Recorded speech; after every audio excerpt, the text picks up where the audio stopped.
Hi, I'm Mr. Wahlberg, and I'm glad you're here. The Roaring Twenties were a time of economic expansion, but they were also rife with social changes and social divisions, as seen within the context of the culture wars of its era. Turn with us now to those thrilling days of yesteryear, when out of the past come the thundering hoofbeats of Wahlberg's A-Push. History class rides again!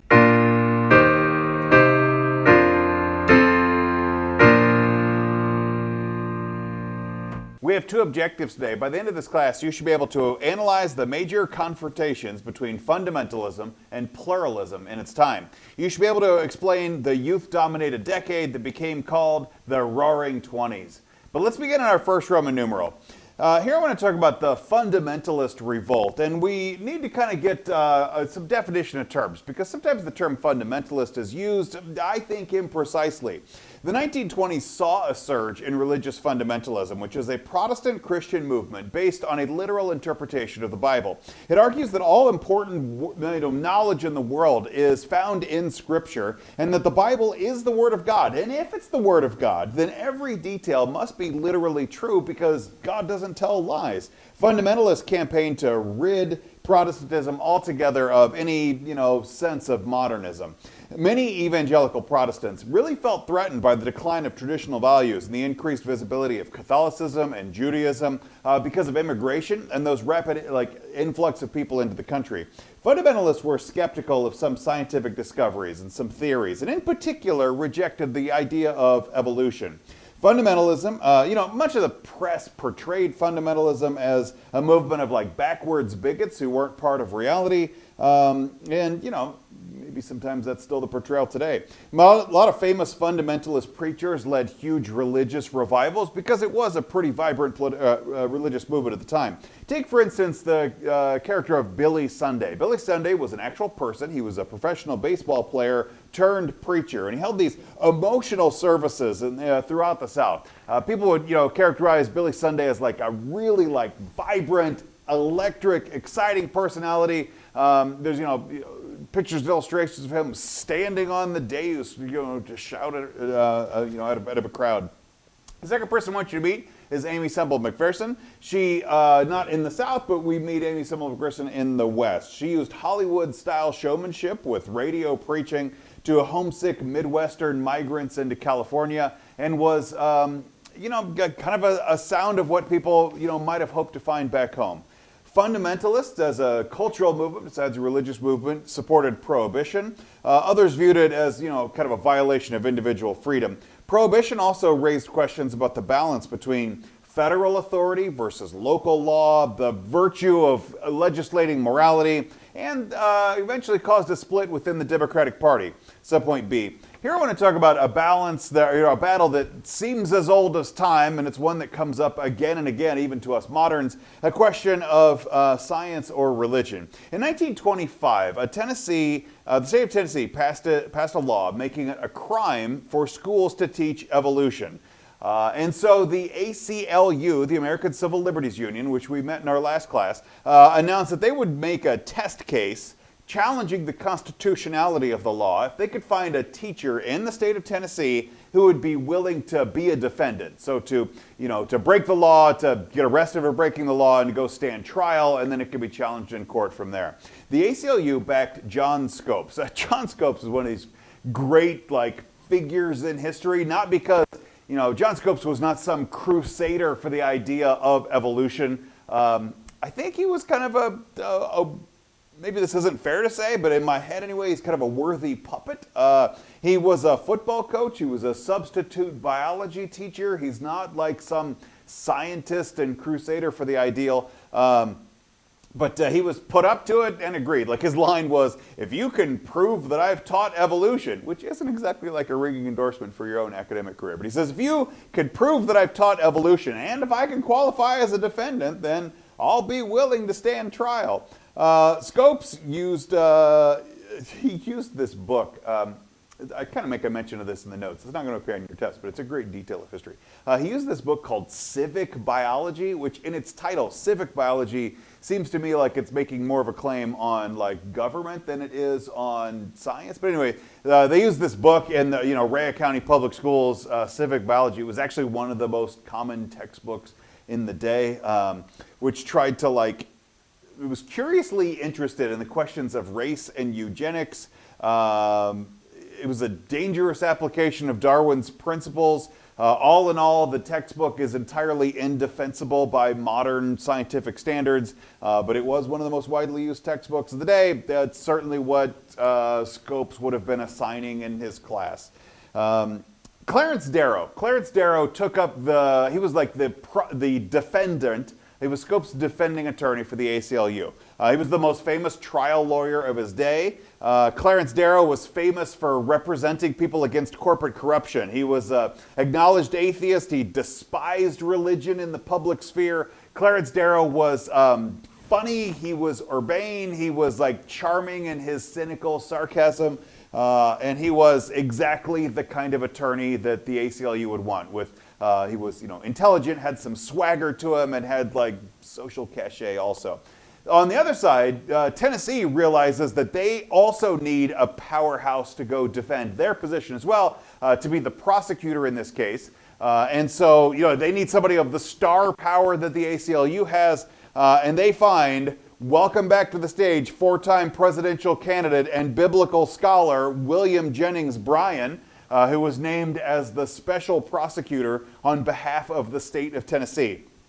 William Jennings Bryan was not the kind of know-nothing fundamentalist literalist that a lot of people expected him to be. There's a popular artistic portrayal of the Scopes trial known as Inherit the Wind. It's a play. It's really brilliantly written, but it portrays the character who is supposed to be William Jennings Bryan as sort of like a clownish oaf. It's totally not William Jennings Bryan, but it is kind of how people thought of this side of the debate at the time. Subpoint C, this is known as the Scopes monkey trial. The Scopes trial, sometimes known as the Scopes monkey trial. As a matter of just jurisprudence, the trial was never actually about Scopes' guilt or innocence. Scopes kind of admitted he was guilty of it from the beginning. Both sides of the debate wasn't really about Scopes after a little bit. It was about the nature of evolution and the role of science or religion in schools. And it immediately became a national sensation. Over 200 newspaper reporters came into sleepy little Rea County, Tennessee, from all over the United States. It was broadcast all the way up on Chicago's WGN radio station, the superstation, where one signal could be heard through most of the Midwest. Spectators were estimated some days in the thousands of people who would come out to attend the trial. If you've ever attended a trial, they're not like spectacles. They're actually kind of dull, but thousands of people, 200 newspaper reporters, the superstation broadcasted with an basically the courtroom itself was overcrowded. Some sessions had to be moved outside into a public lawn. They sort of built an amphitheater to go handle all the crowds that would show up.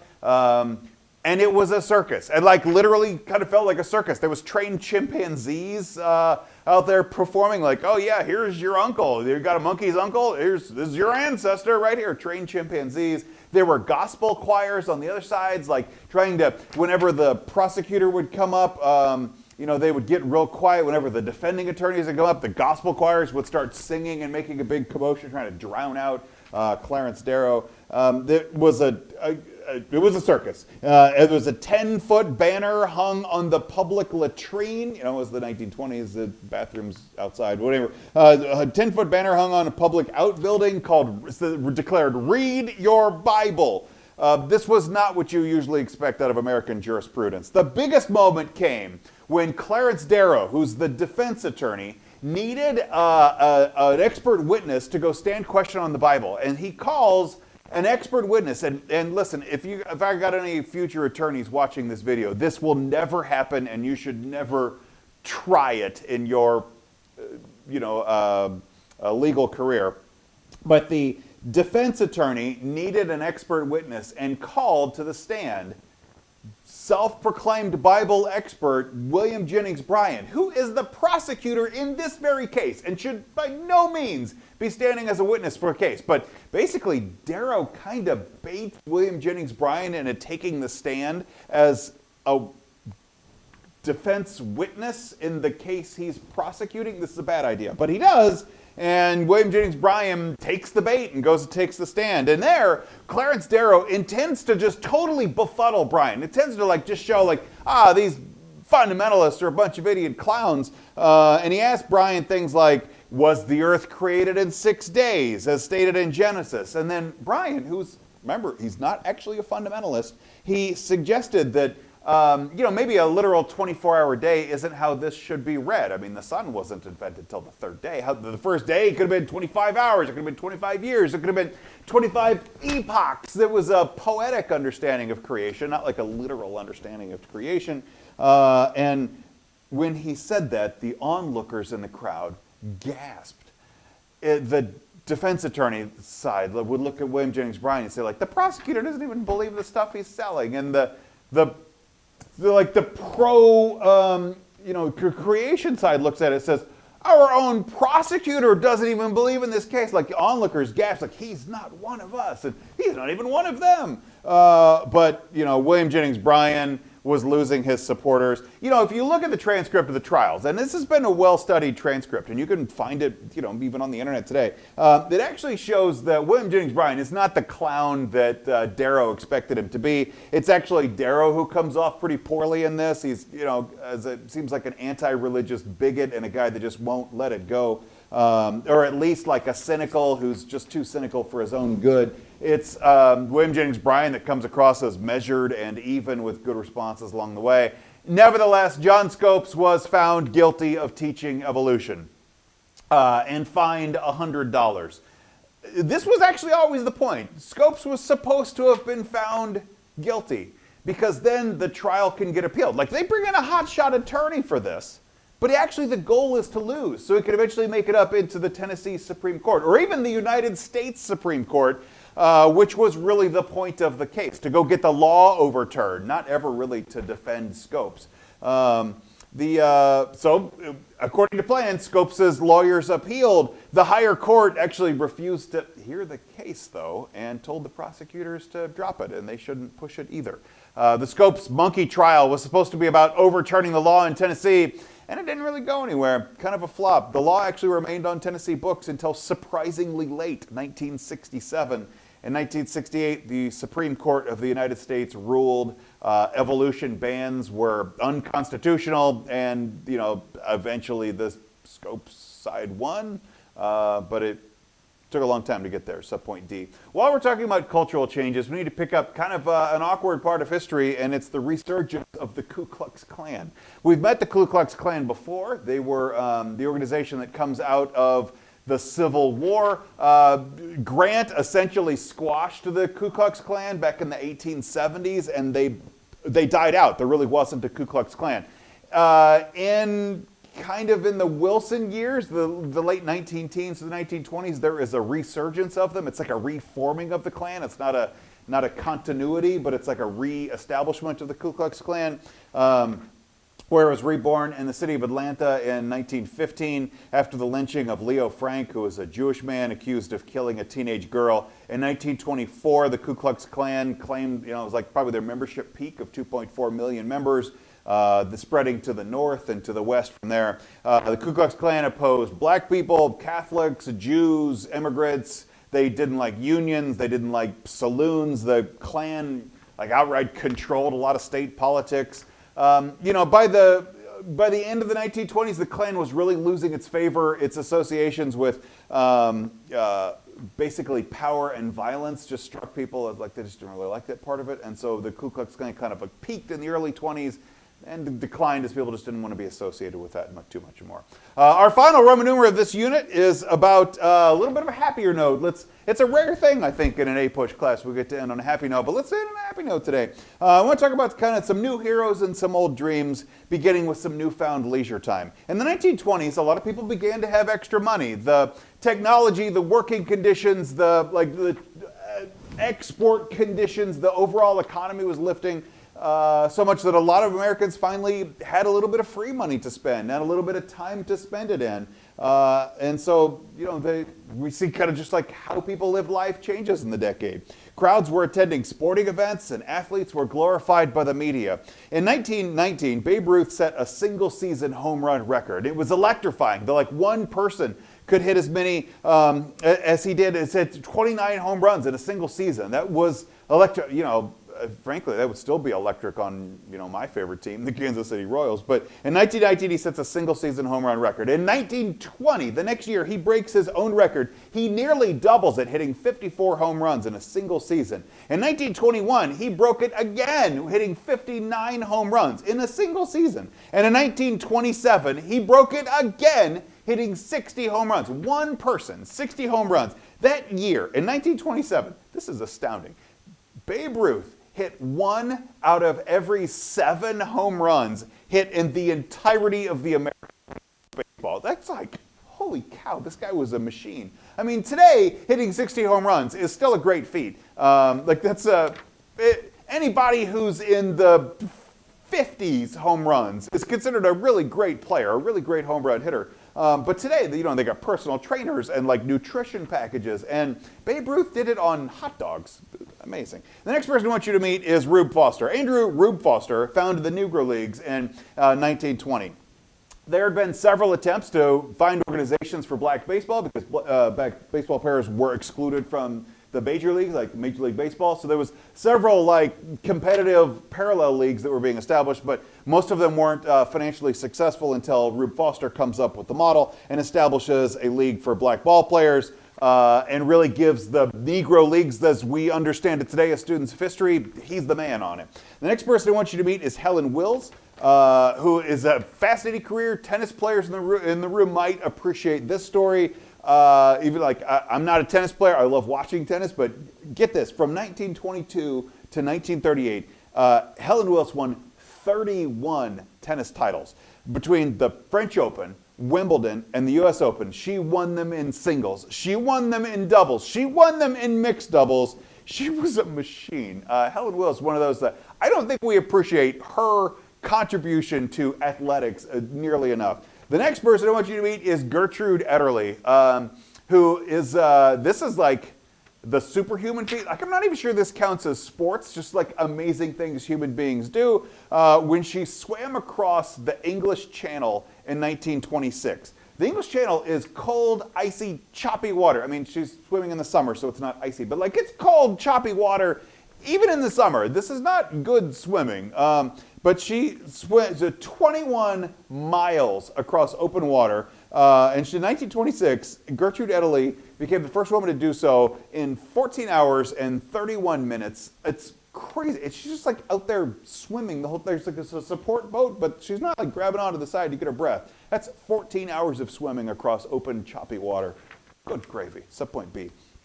On May 20th, 1927, Charles Lindbergh made the first non-stop solo flight across the Atlantic. Much of the 1920s is characterized as like big personalities and flappers and gangsters and like the kind of the swagger of the day.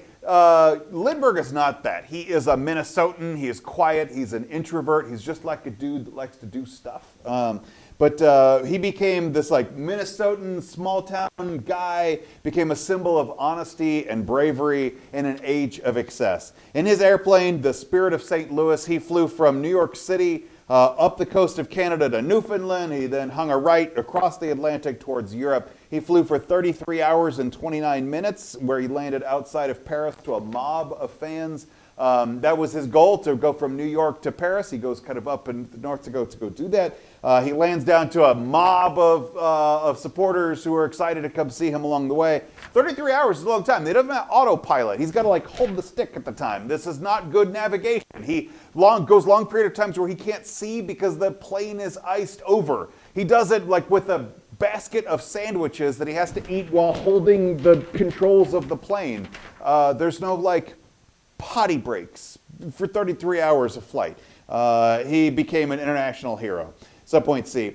Let's talk about entertainment and the arts. Silent movies had been a pastime for years, but in 1927, the first movie with sound was released. Al Jolson's The Jazz Singer, about a young man who defied the traditions of his Jewish family to become a talented nightclub jazz singer, only to realize that he had to go reconcile his love of jazz and his obligations to his family and his heritage. The Jazz Singer changed the game because it imprinted sound onto the film.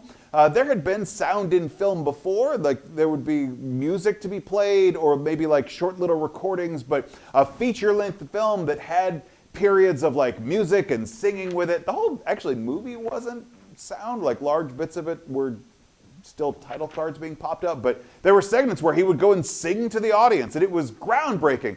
When you watch The Jazz Singer, it's not actually a good movie. It's an important movie, but I wouldn't watch it if I didn't watch it for history class. You're welcome to. It's on the internet. It's public domain. In 1928, Walt Disney released Steamboat Willie. This was an animated talkie. It's still like the opening piece when you go watch a Disney movie. Mickey at the captain's wheel, right? Steamboat Willie of 1928, first animated talkie. And that begins to really change the game. Walt Disney is an absolute innovator in ways people just don't appreciate because this cute story. Walt Disney was the man. We'll get to him later. The introduction of sound led millions of people to attend the movies every week. By 1930s, movie attendance had doubled because it was pretty exciting entertainment.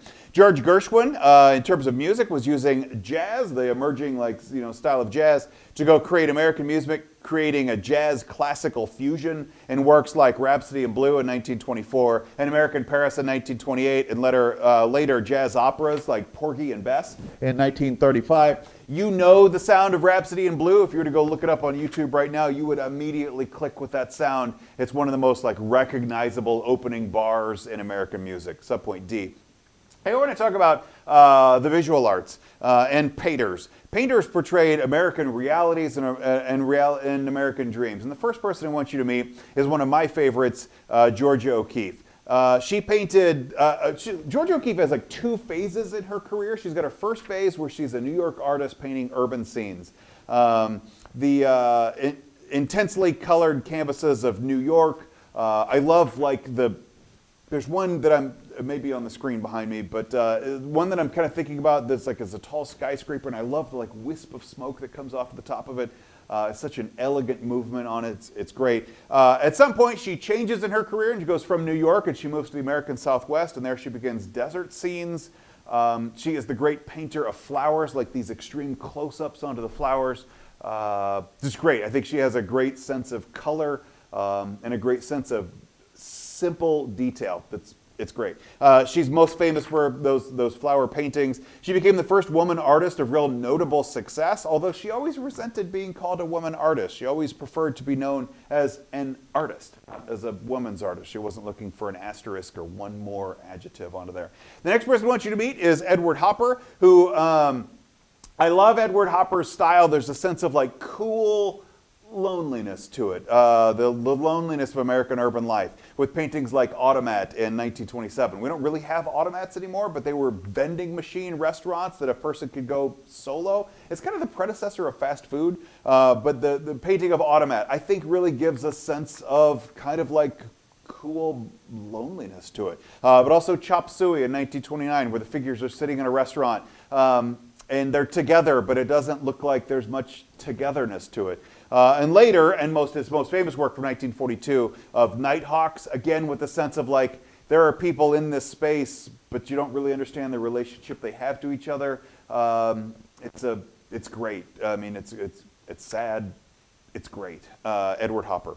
And in Subpoint E, I want to talk about the American literature that comes out of the 1920s. This is really, I think, a golden time in American literature, and kind of when American writers really hit their strides. Take, for instance, F. Scott Fitzgerald. We know F. Scott Fitzgerald as the author of The Great Gatsby. The Great Gatsby is maybe the American novel, and more or less every American teenager is assigned to read it at some point in their high school career, which is interesting because it's actually kind of a racy novel. Gatsby is probably a bootlegger, maybe organized crime, but for all of his wealth, he never has the thing that he wants. That's the love of his life, who ended up marrying some other person. And so it's this novel about a gangster trying to sleep with somebody else's wife, and despite its racy premise, pretty much every American kid reads it, or is assigned to read it. It was F. Scott Fitzgerald who gives us the term the Jazz Age to describe the 1920s. It's still a term that you'll hear today. And I think really Fitzgerald understood that for all of the excitement and excesses of the 1920s, that there's jazz and people are getting rich and there's flappers and this is a great time, there's also a sense of something missing to it. It reminds me in a way of Mark Twain's terminology of the Gilded Age, that it's all shiny until you just scratch the surface. I think there's a sense of that in the 1920s as well. And I think Fitzgerald really hits the nail on that one, showing that in the face of wealth and freedom, some people, really Americans were living pretty shallow and even empty lives.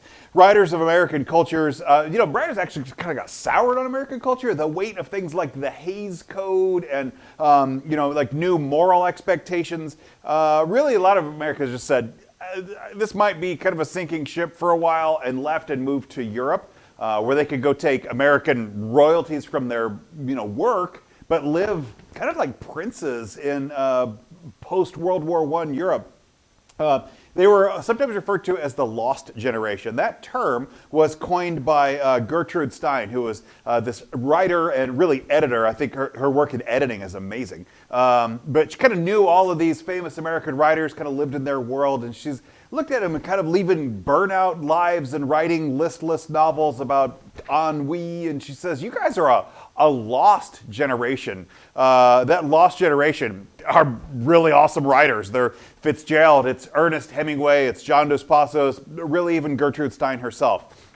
My favorite of the group, and I think maybe among the single great, you can't be among the single great, among the greatest, and maybe the single greatest American author is Ernest Hemingway, who changed American literature with his tough, simple style of writing. His novels, The Sun Also Rises in 1926 and A Farewell to Arms in 1929 are tough and manly, but they also took on like this counter-masculine criticism of like glorifying war all the time. Hemingway's style was very influential on English language writers. He wrote these sparse, clear sentences, kind of like the joke on Hemingway is that he would write whole paragraphs without adjectives on them. He's just like punchy and right to the points and everything. And I think you see that's a product of him coming out of journalism into novel writing. That, in an era of journalists who had to count every letter on a line because they only get so many column inches to write in. Journalists, particularly of this era, would write really sparse, fact-driven, not a lot of extra commentary, or the commentary needed to be inferred from the writing. And that's really what trains Hemingway up. I mean, he wrote for a while for the Kansas City Star to do so. But then, every word writing becomes really tight prose that you see carries over in his novels. And I think Hemingway does a lot to change American writing. I think Hemingway does a lot to change English literature. And he's great for it. He's a product of the 1920s. The 1920s come out of the Great War, out of World War I, and the turmoil and the chaos. On the pent-up labor and what's the economy going to do and stumbling out, but then spins into this large peacetime expansion that it looks like America is going to be a model for the rest of the world. Is America going to be a model for the rest of the world? Well, yes, in good ways and in bad ways, in a fascinating story that I can't wait to tell you about. Make sure you like and subscribe. God bless you. And excitement. But he also makes a case that, like, people... All right, this isn't going to be our longest small group meeting. This is actually just a get to familiarize yourself with where you are going to small group and your small group leader. If right now the girls from Benedict, Catherine, and Gianna Mola could head down to the gym, that would be great. Thank you, thank you.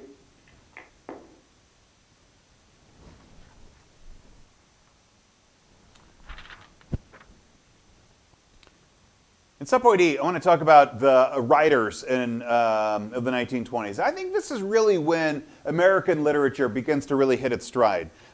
Take, for instance, F. Scott Fitzgerald. F. Scott Fitzgerald, his most famous work is The Great Gatsby. And essentially, every high schooler in America reads The Great Gatsby. It's like maybe the American novel. But he coins the term the Jazz Age to describe the 1920s. And it's a term you'll still hear today. The 1920s are all about, this gaiety and the freedom and everybody's rich and there's flappers and jazz and isn't this wonderful? But I think Fitzgerald understood in a way that it's very, very clear-headed that for all of the excitement, for all of the joy, there's a sense that something is wrong or something that's missing, or that it's kind of like the old Gilded Age, that you just scrape the surface. All right, if you are a girl and Gregory, JP2, Peter, or Padre Pio, go ahead and head on down to the gym. Thank you. In some way, I want to talk about writers of the 1920s. And I think this is kind of when American literature begins to really hit its stride. Take, for instance, the story of F. Scott Fitzgerald. F. Scott Fitzgerald is the author of The Great Gatsby, maybe the American novel. I think essentially every American high schooler reads The Great Gatsby. At some point in their high school career, it's like the book, right? And he gives us the term the Jazz Age to describe the 1920s. It's still a term you'll hear used today. And I think F. Scott Fitzgerald understood, maybe better than most, that while the Jazz Age is about, flappers and jazz, and this is great, and the economy's doing well, and it's life's a party, there's also kind of like all right, Mother Teresa, girls, and let's go ahead and have Mother Teresa boys, Padre Pio boys, Peter boys head down to the gym. Thank you.